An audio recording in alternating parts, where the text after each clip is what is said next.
Magandang araw! Ngayon nga po ibigay po natin ang team standing as of December 2, 2023 sa PVL All Filipino Conference 2023 Preliminary Round. Kaya bago po ang lahat ay huwag niyo nang pong kalimutan mag-like, comment, and subscribe and pa-hit notification bell para lagi po kayong updated sa aking mga bawang-gawang video about sa volleyball dito sa Pilipinas.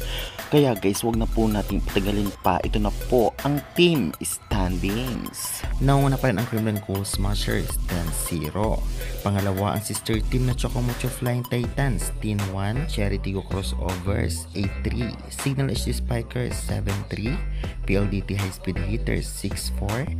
Petrogas Angels 6-4.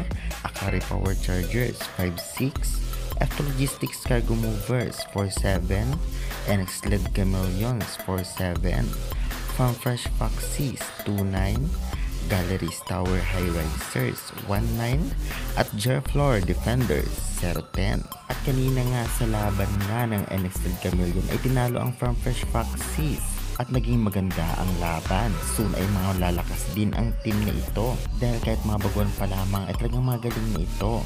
Sa laban naman ng Chocomucho versus Cherry Tigo ay nanalo nga ang Chocomucho sa loob ng 3 straight sets na talaga namang napaka-intense na laban ang mga naganap. At ayan na nga guys, naibigay na po natin ang team standing ngayong araw, December 2, 2023. At talaga namang isang game na lamang nga sa December 5, 2023 ay malalaman na kung sino makakapasok sa semifinals. At iisang team na lamang nga ang inaantay. Nakukumpleto nga sa Chocomucho Flying Titans, Cherry Tigo Crossovers at Kremlin Cool Smashers. At dahil nga sa standings na ito ay napakalaki ng tiyan ng signal na makapasok sa semis. At yun nga ay pakakaabangan natin.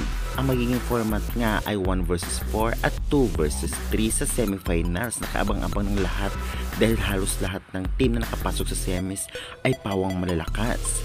Kaya guys, excited na ba kayo? Anong team ang mga gusto nyo na manalo? I-comment na yan at huwag kalimutan mag-like and subscribe for more updates. Thank you!